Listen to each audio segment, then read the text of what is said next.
ಬರೀ ಸಂಸತ್ತಿನ ಗಲಾಟೆ ಇವತ್ತಿಗೂ ಸದನವನ್ನು ನಡೆಯೋಕ್ಕೆ ಬಿಟ್ಟಿಲ್ಲ. ಕಲಾಪನ ಬಲಿ ತೆಕ್ಕೊಂಡಿದೆ. 2-3 ಬಾರಿ ಮುಂದಕ್ಕೆ ಹೋಯ್ತಂತೆ. ಆಮೇಲೆ ಸೋಮವಾರಕ್ಕೆ ಹೋಗಿದೆ.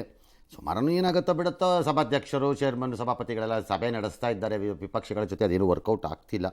ಈ ಮಧ್ಯೆ 14 ಜನ ಇವ್ರು ಬೇರೆ ಅಮಾನತು ಮಾಡಿ ಇಟ್ಟಿದ್ದಾರೆ. ಅವರು ಪ್ರೊಟೆಸ್ಟ್ ಮಾಡ್ಕೊಂಡು ಅವರು ಕೂತಿದ್ದಾರೆ.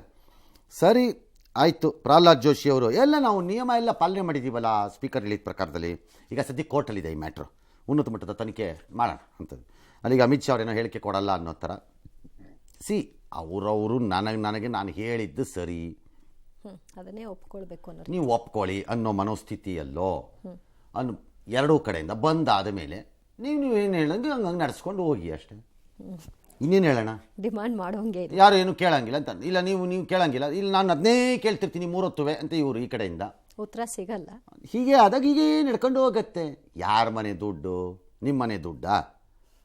ದೇಶದ ದುಡ್ಡು. ಹೌದು, ಹೋದ್ರೂ ಹೋಗ್ಲಿ ಬಿಡ್ರಿ. ಟ್ಯಾಕ್ಸ್ ಕಟ್ಟೋರೆಲ್ಲ ಮಾತ್ರ ಕರೆಕ್ಟಾಗಿ ಕಟ್ಟಬೇಕಪ್ಪ.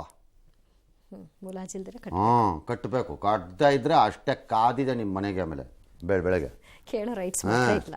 ಕಾಸು ಕರೆಕ್ಟಾಗಿ ಕಟ್ಟಿ ನಾವು ಹೆಂಗೆ ಬೇಕೋ ಹಂಗೆ ಮಾಡ್ಕೋತೀವಿ ಯೂಸೇಜನ್ನ. ಇವ್ರ ತಾತನ ಮನೆ ಆಸ್ತಿ. ಎಸ್, ಮೊನ್ನೆಯಷ್ಟೇ ಭಾರತದ ಸುಪ್ರೀಂ ಕೋರ್ಟ್ 370ನೇ ವಿಧಿ ರದ್ದು ಮಾಡಿದಂತಹ ಕೇಂದ್ರದ ನಿರ್ಧಾರವನ್ನು ಸಮರ್ಥಿಸಿತ್ತು. ಈ ಬೆನ್ನಲ್ಲೇ ಕಾಶ್ಮೀರ ವಿಚಾರದಲ್ಲಿ ಪಾಕ್ ಮತ್ತೆ ಖ್ಯಾತೆ ತೆಗೆದಿದೆ. ಭಾರತದ ಸುಪ್ರೀಂ ಕೋರ್ಟ್ ತೀರ್ಪು ರಾಜಕೀಯ ಪ್ರೇರಿತ ಅಂತ ಪಾಕ್ ಹಂಗಾಮಿ ಪ್ರಧಾನಿ ಕಾಕರ್ ಆಪಾದಿಸಿದ್ದಾರೆ. ಕಾಶ್ಮೀರದ ಜನತೆಗೆ ನಮ್ಮ ನೈತಿಕ, ರಾಜಕೀಯ ಮತ್ತು ರಾಜತಾಂತ್ರಿಕ ಬೆಂಬಲ ಮುಂದುವರಿಯುತ್ತೆ. ಕಾಶ್ಮೀರ ಎನ್ನುವುದು ಪಾಕಿಸ್ತಾನದ ಜೀವನಾಡಿ. ಕಾಶ್ಮೀರ ಇಲ್ಲದೆ ಪಾಕಿಸ್ತಾನ ಎಂಬ ಪದ ಅಸಂಪೂರ್ಣ ಅಂತೆಲ್ಲ. ಯಾರೋ ಹಂಗಾಮಿ ಪಿ ಎಮ್ ಅವ್ರು ಹಂಗೆ ಹೇಳೋದು. ಅವರಿಗೆ ಆ ದೇಶದಲ್ಲಿ ಅವ್ನು ಪ್ರಿಯಮ್ಮ ಅಲ್ವಾ ಅನ್ನೋದು ಇನ್ನು 6 ತಿಂಗಳಲ್ಲೋ 8 ತಿಂಗಳಲ್ಲೋ 4 ತಿಂಗಳಲ್ಲೋ ಗೊತ್ತಿಲ್ಲ. ಹಂಗಾಮಿ, ನೀನೇ ಪಪೆಟ್. ಈ ಪಪೆಟ್ ಬಂದು ಕಾಶ್ಮೀರದ ಜನತೆಗೆ ನೈತಿಕ, ರಾಜಕೀಯ, ರಾಜತಾಂತ್ರಿಕ ಬೆಂಬಲ ಕೊಡತ್ತಂತೆ. ಫಸ್ಟ್ ನಿಂದೇ ಸಿಕ್ಕಿರೋ ಬೆಂಬಲ ಏನು ನೋಡ್ಕ. ಫಸ್ಟ್ ನಿನ್ ದೇಶದಲ್ಲಿರೋ ಜನನು ಉಳಿಸ್ಕ, ಆಮೇಲೆ ಪಕ್ಕದ ಮನೆಯವ್ರನ್ನ ನೋಡುವಂತೆ. ಇದು ಪರಿಸ್ಥಿತಿ ಇವ್ರದ್ದು. ನಮಗೆ ತಿನ್ನಕ್ಕಿಲ್ಲ. ಅಲ್ಲೇ ಗೋಜ್ಲು, ಅಲ್ಲೇ ಪಕ್ಕದಲ್ಲಿ ಆಫ್ಘಾನಿಸ್ತಾನದಲ್ಲಿ ಜೊತೆ ಬಡದಾಡ್ಕೊಂಡು ಸಾಯ್ತಾ ಇದ್ದಾರೆ. ಅವ್ರ ದೇಶ ಉಳಿಯುತ್ತೋ ಇಲ್ವೋ ಅನ್ನೋ ಡೌಟ್ ಇದೆ ಕೆಲವರಿಗೆ. ಎಲ್ಲರಿಗೂ ಅಲ್ಲದೆ ಇರ್ಬೋದು. ಅಂತ ಅದರಲ್ಲಿ ರಾಜತಾಂತ್ರಿಕ, ನೈತಿಕ ಬೆಂಬಲ ಅಂತೆ. ಅಯ್ಯೋ, ಕೋತಿಗಳನ್ನು ತಗೊಂಬಂದು ಬಿಡಿಸಲಾಗದ ಇದು ಹಿಂಗೆ ಕತೆ.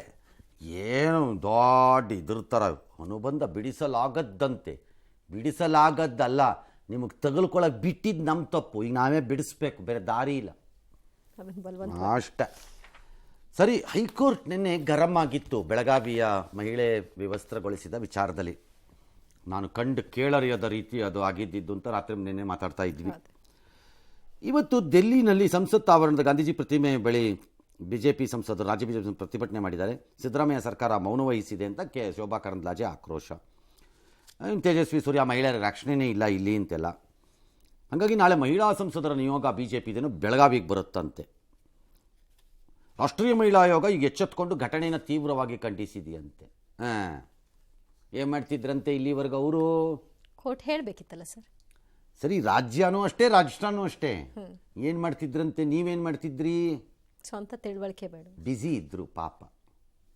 ಕರ್ನಾಟಕದಲ್ಲಿ ಯಾವುದೋ ಹೆಣ್ಮಗಳು ತಾನೇ ಅಂತಿದ್ರು. ಪೊಲಿಟಿಕಲಿ ಏನು ಲಾಭ ಇರಲಿಲ್ಲ ಆಗ. ಈಗ ಸಿಗ್ಬೋದೇನೋ. ತನಿಖಾ ಸಮಿತಿ ಎಲ್ಲ ಬರುತ್ತಂತೆ. BJPನವ್ರನ್ನ JP ನಡ್ಡಾ ಕ್ಲಾಸ್ ತೊಗೊಂಡ್ಬಿಟ್ರಂತೆ. ಏನಂತ? ಇವರ ಹಟ್ಟದಲ್ಲಿ ಹೋರಾಟ ಮಾಡೋಕ್ಕಾಗಲ್ಲ ಅಂತ. ಹೌದಾ? ಏನು ಗುರುಗಳು ಕರೆಕ್ಟಾಗಿ ಹೇಳ್ಕೊಟ್ರೆ ಶಿಷ್ಯಂದ್ರು ಫಾಲೋ ಮಾಡ್ತವೆ. ಸ್ವಂತ ಇಲ್ಲಿಂದನೇ ಗೊತ್ತಾಗಬೇಕು. ಈ ಬೆನ್ನಲ್ಲೇ BJPಲಿ ಇವತ್ತು ಬೆಳಗಾವಿನಲ್ಲಿ BJPನವರು ಎಲ್ಲ ಪ್ರತಿಭಟನೆ ಮಾಡಿಬಿಟ್ರು. ಮುಖ್ಯಮಂತ್ರಿಗಳ ವಿರುದ್ಧ ಆರೋಪ. ಈಗ ಅದಕ್ಕೆ ರಾಜ್ಯ ಸರ್ಕಾರ ಏನು ಮಾಡಿದೆ? ಇದೆಲ್ಲ ಯಾಕೋ ಜಾಸ್ತಿ ಆಗ್ತಾ ಇದ್ದಿದ್ದು, ಟೂ ಮಚ್ ಇದು ಅಂದ್ಬಿಟ್ಟು ಒಂದು 5 ಲಕ್ಷ ರೂಪಾಯಿ ಪರಿಹಾರ ಕೊಟ್ಬಿಡೋಣ ಅಂತ. ಬಹಳ ಸರಳವಾದಂತಹ ತೀರ್ಮಾನಗಳಿವೆಲ್ಲ ಪ್ರತಿಪಕ್ಷ ಅಥವಾ ಆಡಳಿತ ಪಕ್ಷದಲ್ಲಿ. ಪ್ರತಿಪಕ್ಷಕ್ಕೆ ಇದು ಪ್ರತಿಭಟನೆ, ಇದು ವಿಫಲ. ಯಾವುದೋ ಸರ್ಕಾರದವ್ರು ಒಂದು 5 ಲಕ್ಷ ಕೊಟ್ಬಿಡಿ ಅಂತ ಕಡೆಗೆ. We don't even talk. ಈ ಸ್ಟೇಜ್ಗೆ ಯಾಕೆ ಬಂದಿದೆ? ನಿನ್ನೆ ಯಾವುದೋ ಒಂದು ಬಂದಿತ್ತು, ಯಾವುದೋ ಹುಡುಗರುಗಳು ಹೇಳ್ತಾ ಇದ್ದಾರೆ ಸಲೂನಿಗೆ ಬಿಡಲ್ಲ, ದೇವಸ್ಥಾನಕ್ಕೆ ಬಿಡಲ್ಲ ನಮ್ಮನ್ನು ಅಂತ. ನಾಚಿಕೆ ಆಗಲ್ಲ, ಮಾನ ಮರ್ಯಾದೆ ಇಲ್ಲ ಯಾವನಿಗೂ. ಆ ಬೆಳಗಾವಿಲಿ ಕೂತಿರೋರುಗಳಿಗೆ, ಯೋಗ್ಯತೆಗಳಿಗೆ. ಈ 5 ಯಾರು ಒಬ್ಬ ಸರಿಯಾಗಿದ್ದಂಥ ಮುಖ್ಯಮಂತ್ರಿಗಳೇ ಮಾಡಬೇಕಾಗಿತ್ತು. ಒಬ್ಬ ಸೀನಿಯರ್ ಮಿನಿಸ್ಟರ್ನ ಹೋಗು ಆ ಊರಿಗೆ ನೀನು ಅಂತ ಕಳಿಸ್ಬೇಕಾಗಿತ್ತು. ಏನು ಕಡ್ದು ಕೊಮಟೆ ಹಾಕ್ತೀರಿ ಬೇರೆ ಕೆಲಸನ, 3 ಹೊತ್ತು ತಿನ್ನೋ ಕೆಲಸ ಬಿಟ್ಟರೆ ಎಲ್ಲರೂ ಭಾಳ ಜನ. ಇದು ಹಾಗೆ. ದಿಸ್ ಇಸ್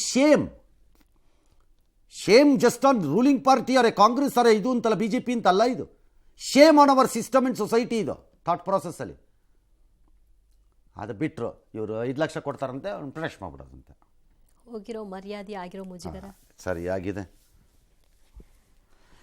ಇನ್ನು ಮುಂದಕ್ಕೆ ಹೋಗ್ಬೇಕಲ್ವಾ? ಮಥುರಾ ಯಾರೇನು ಹೇಳಿದಾರೆ ನೋಡ್ಬೇಕಲ್ಲ, ಭಾಳ ಇಂಪಾರ್ಟೆಂಟ್ ಮ್ಯಾಟ್ರ್ ಇದು. ನೋಡೋಣ. ಅಧಿವೇಶನ ತಂದು ಮಾಡಿದ್ರಿ, ಏನ್ ತಗೊಂಡೋಗ್ರಿ? ದಲಿತ ಮಹಿಳೆ ಮೇಲೆ ನಿರ್ವಸನ ಮಾಡಿರ್ತಕ್ಕಂತ ಒಂದು ಕೆಟ್ಟ ಘಟನೆ. ಇವತ್ತು ನೀವು ಇಲ್ಲಿಂದ ಹೋಗ್ತಾ ಇದ್ದೀರಾ, ಇಲ್ಲಿಂದ ಅದನ್ನ ಹೊತ್ಕೊಂಡು ಹೋಗ್ತಾ ಇದ್ದೀರಾ. ನೀವು ನಾಲಾಯಕ್, ಈ ಸರ್ಕಾರ ನಾಲಾಯಕ್ ಅನ್ನೋದನ್ನ ಹೊತ್ಕೊಂಡು ಹೋಗ್ತಾ ಇದ್ದೀರಾ. ಈ ಒಂದು ಎಲೆಕ್ಟ್ರಿಕ್ ಪೋಲಿಗೆ ಕಟ್ಟಾಕಿ ಇವತ್ತು ಬೆತ್ತಲಗೊಳಿಸಿರ್ತಕ್ಕಂಥ ಪ್ರಕರಣ ಇಡೀ ದೇಶದಲ್ಲೂ ಚರ್ಚೆ ಆಗ್ತಾ ಇದೆ. ಇವತ್ತು ದಲಿತರ ಬಗ್ಗೆ ಬಿಜೆಪಿಯವರು ಅಂದರೆ ಪ್ರಚಾರಕಿಯರು ಸದನದಲ್ಲಿ ಬರಬೇಕು, ಮಾತಾಡಬೇಕು. ಹಲ್ಲೆ ಆಗಿರ್ತಕ್ಕಂಥ ಪ್ರಕರಣ ಎಲ್ಲರೂ ಕೂಡ ಖಂಡಿಸಿದ್ದಾರೆ. ಅದರ ಬಗ್ಗೆ ಕಾನೂನು ಕ್ರಮ ಕೂಡ ತಗೊಳ್ತೀವಿ. ಗೃಹ ಮಂತ್ರಿಗಳು ಎಚ್ಚರಿಕೆ, ಇನ್ನು ಮುಂದಕ್ಕೆ ಈ ರೀತಿ ಆಗದ ರೀತಿ ಎಚ್ಚರಿಕೆ ವಹಿಸ್ತೀವಿ ಅಂತ ಕೂಡ ಹೇಳಿದ್ದಾರೆ. ಮಾಡಿದ್ದಾರೆ, ಮುಂದೆ ಆಗದಂಗೆ ನೋಡ್ಕೊತೀವಿ ತಿಳಿಸಿದ್ದಾರೆ ಅಂತ ಹಿಂದೇನೂ ಹೇಳಿದ್ರು, ಇವರು ಹೇಳ್ತಿದ್ದಾರೆ. ನಾಳೆ ನೋಡೋಣ. ನಮ್ಗೆ ಅದೃಷ್ಟ ಇದ್ದರೆ ನೋಡಲ್ಲ, ಇಲ್ಲಿದ್ರೆ ನಮ್ಮ ಹಣೆ ಬರಹ. ಮಹಿಳೆಗಾಗಿರೋ ಅವಮಾನ ಅಂತ ಹೇಳ್ಬೇಕಲ್ಲ ಸರ್ ಅದನ್ನ. I have a serious objection to both of them, ಕಾಂಗ್ರೆಸ್ಗೂ ಬಿಜೆಪಿ. ಪರಿಹಾರ ಕೊಡುವುದಕ್ಕೆ ರಾಜ್ಯ ಸರ್ಕಾರ ಇಲ್ಲಿವರೆಗೂ ಯಾಕೆ ತಡ ಮಾಡ್ಕೊಂಡ್ರಿ? If you felt it's a case deserving ಅಂತ. ನಂಬರ್ 1. BY ವಿಜಯೇಂದ್ರ ಅವರು ಸ್ಪಾಟ್ಗೆ ಹೋಗಿ ಬಂದ ಮೇಲೆ ನೀವೇನು ಮಾಡಿದ್ರಿ?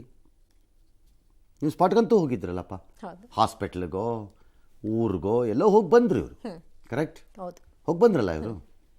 ನೀವೇನು ಮಾಡಿದ್ರಿ? ಆಮೇಲೆ 4 ದಿನ ಆಮೇಲೆ ಸೆಷನ್ ನಡೀತಿತ್ತಲ್ಲ, did you stop that session? ನಿಲ್ಲಿಸ್ಬಿಡ್ಬೇಕಾಗಿತ್ತು ಸೆಷನನ್ನು. ಅದಕ್ಕೆ ಮಾಡಲ್ಲ ಯಾರುವೆ? ಎಲ್ಲ ಇಷ್ಟೇ. ಮಥುರಾದ ಕೃಷ್ಣ ಜನ್ಮಭೂಮಿ ವಿವಾದ ಸಂಬಂಧ ಶಾಹಿ ಈದ್ಗಾ ಮಸೀದಿ ಕಾಂಪ್ಲೆಕ್ಸ್ ಸಮೀಕ್ಷೆಗೆ ತಡೆ ನೀಡಲು ಸುಪ್ರೀಂ ಕೋರ್ಟ್ ನಿರಾಕರಿಸಿದೆ. ಈ ಮೂಲಕ ಅಲಹಾಬಾದ್ ಹೈಕೋರ್ಟ್ ನೀಡಿದ್ದ ಆದೇಶವನ್ನು ಸುಪ್ರೀಂ ಕೋರ್ಟ್ ಎತ್ತಿ ಹಿಡಿದಿದೆ. ಸಮೀಕ್ಷೆಯ ನೀತಿ ನಿಯಮಗಳನ್ನು ರೂಪಿಸುವ ಸಂಬಂಧ ಡಿಸೆಂಬರ್ 18ರಂದು ಅಲಹಾಬಾದ್ ಹೈಕೋರ್ಟ್ ವಿಚಾರಣೆ ನಡೆಸಲಿದೆ. ಮೊದಲು ಆ ವಿಚಾರಣೆ ನಡೀಲಿ, ಏನಾದರೂ ವಿವಾದಾತ್ಮಕ ಆದೇಶ ಹೊರಡಿಸಿದ್ರೆ ಆಗ ನಮ್ಮಲ್ಲಿಗೆ ಬನ್ನಿ ಅಂತ ಅರ್ಜಿದಾರರಿಗೆ ಸುಪ್ರೀಂ ಕೋರ್ಟ್ ನಿರ್ದೇಶನ ಕೊಟ್ಟಿದೆ. ಆಲ್ ರೈಟ್, ಅವ್ರು 18ನೇ ತಾರೀಕು ತೀರ್ಪು ಕೊಡಲಿ, ಕಮಿಟಿಯನ್ನು ಫಾರ್ಮ್ ಮಾಡ್ತಾರೆ. ಅದ್ರಲ್ಲಿ ಏನಾದ್ರು ಅಬ್ಜೆಕ್ಷನ್ ಬಂದರೆ ಇವ್ರು ಹೋಗ್ಬೋದು. ನಾನು ಇನ್ನೂ ಒಂದೇ ಸುಪ್ರೀಂ ಕೋರ್ಟ್ ಹೋಗುತ್ತೆ ವಾಪಸ್ಸು ಅಂತ, ಇನ್ನೂ ಒಂದು ದಿನ ಹೋಗುತ್ತೆ, ಹೋಗಲ್ಲ ಅಂತೇನಲ್ಲ. ಏನೇ ಆದೇಶವನ್ನು ಹೈಕೋರ್ಟ್ ಕೊಟ್ಟರು ಅದನ್ನು ಚಾಲೆಂಜ್ ಮಾಡಿ ಯಾರು ಬರ್ತಾರೆ ಇಲ್ಲಿಗೆ ಸುಪ್ರೀಂ ಕೋರ್ಟಿಗೆ. ಅದು ಕಾನೂನುಬದ್ಧವಾಗಿರುವಂಥ ಅವಕಾಶಗಳು. ಹಂಗೆ ಹೇಳೋಕ್ಕಾಗಲ್ಲ. ಈಗ it has to go to supreme court may feel ಆ ಸಮೀಕ್ಷೆ ಬೇಕಿಲ್ಲ ಅನ್ಬೋದೇನೋ, ನಮಗೇನು ಗೊತ್ತು. ಆದೇಶ ಬರಲಿ 18ನೇ ತಾರೀಕು, ಅದು ಏನು ಬರುತ್ತೆ ನೋಡೋಣ, ಅದು ಹೆಂಗೆ ಚಾಲೆಂಜ್ ಮಾಡ್ತಾರೆ ನೋಡೋಣ. ಅವಾಗೇನು ಬರುತ್ತೋ ಅದು ಬರುತ್ತಷ್ಟೇ.